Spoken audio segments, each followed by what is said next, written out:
So you've heard the news. It's all over the headlines and everyone's talking about it again. The US government might shut down. Again. Yes, you heard that right. The world's most powerful country could just stop working. For anyone outside America, this must be the most confusing concept ever. It's like watching a plot twist in a show you don't understand. You probably think, wait, a whole country can just turn off, like flipping a switch and suddenly, sorry, we're closed for business. A government shutdown is when Democrats and Republicans fight over the national budget so badly, they ground the entire country. No national parks, no new passports, no Smithsonian museums, no IRS help. And hundreds of thousands of federal workers told, go home, we'll text you when we figure it out. Imagine your boss saying, don't come in, we're arguing about lunch money. It's the ultimate political timeout, but everyone pays the price. Families worry about paychecks, services stall, and the uncertainty spreads. Most countries have systems to keep things running. Not here. In the US, we like a little more drama, like a season finale, but with real consequences. We treat our budget deadline like the final rose ceremony on a reality show. Will Congress accept the budget or leave millions hanging? The suspense is real, and the stakes are higher than any TV show. It's a mess, but it's a very on-brand mess for America. We somehow make chaos part of our national identity. Yes, it's serious. People's lives and livelihoods are on the line. But it's also so absurd you have to laugh, because if you didn't, you'd probably cry. Imagine telling your landlord, sorry, my roommate and I can't agree on groceries, so the whole apartment is shutting down. It sounds ridiculous, but that's our reality. In DC, that's just called Tuesday. It's almost routine at this point, like a weird American tradition. It's a self-inflicted crisis, solved at the last minute, and then we act surprised when it happens again. The cycle repeats, and we never seem to learn. Politicians give dramatic speeches, blaming each other with the passion of Shakespearean actors. Theatrics over substance, every single time. Meanwhile, the rest of us just want to know if we can visit the Grand Canyon or if our cousin at the EPA needs a GoFundMe. Real people, real problems, lost in the drama. Welcome to the Shutdown, folks. It's the only reality show where nobody wins and everyone's forced to watch. Grab your popcorn. It's going to be a bumpy ride. Buckle up because in America, the drama never really ends. The moment a government shutdown looms, the internet does what it does best. First, it panics, and then it turns that panic into a flood of memes and jokes. The memes come fast. A digital tidal wave of jokes, sarcasm, and shared frustration that sweeps across every platform. It's how we cope, laughing through the absurdity, because sometimes crying just takes too much energy, and humor is the only way to make sense of it all. Suddenly, your feed is overflowing with SpongeBob, the "this is fine" dog, and Congress as the distracted boyfriend, each meme more creative than the last. The government might be offline, but the internet is working overtime, buzzing with activity and relentless creativity. Sharing memes becomes a small act of rebellion, a way to say, I see how ridiculous this is, and I know you do too. It's a digital wink, a shared inside joke with millions. Even the National Zoo's panda cam going dark becomes a national tragedy, sparking its own wave of jokes and mock mourning online. People edit politicians into scenes, or make fake movie posters for shutdown blockbusters, imagining Congress as the stars of the latest disaster film. While politicians argue endlessly, the rest of us are in a massive collaborative comedy session, finding unity in laughter. We can't pass the budget, but we can definitely roast the people who can't, and that's something we do spectacularly well. And somehow, in the middle of all the chaos, that feels like a tiny victory, a reminder that humor can unite us, even when everything else is falling apart. How does a shutdown even start? It's not like someone trips over a power cord in DC. It's a slow-motion disaster. Congress is supposed to pass spending bills every year, but supposed to is doing a lot of work.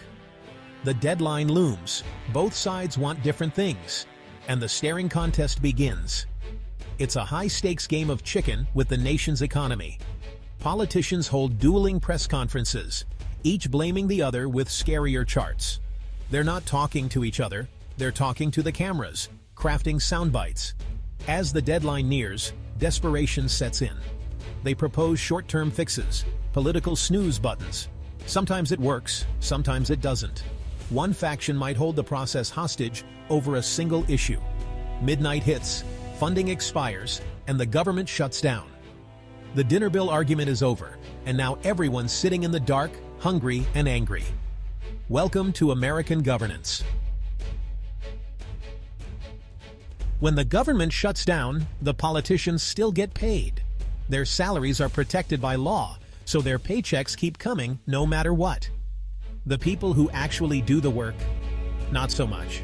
Federal employees, the backbone of public services, are left in limbo. Hundreds of thousands of federal employees are furloughed, sent home without pay. These aren't faceless bureaucrats. They're real people with families and responsibilities.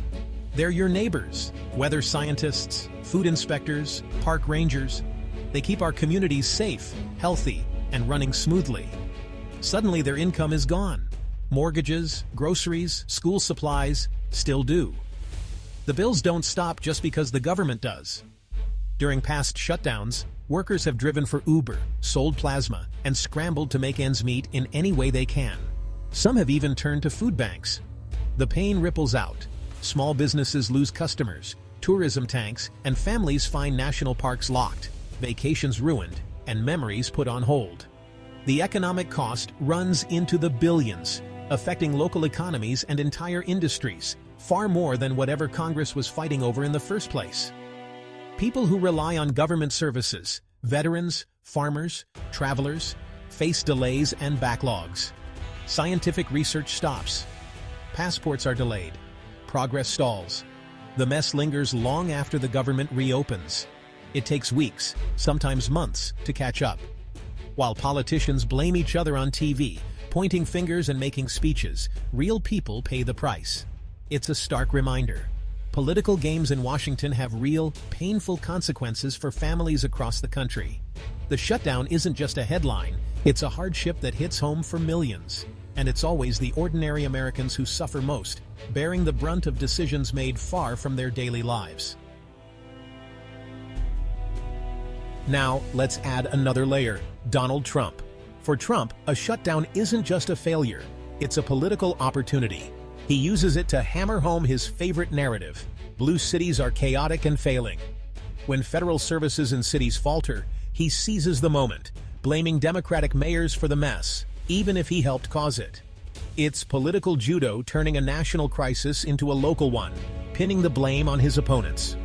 This energizes his base, deepens divides, and shifts the conversation away from Congress's dysfunction.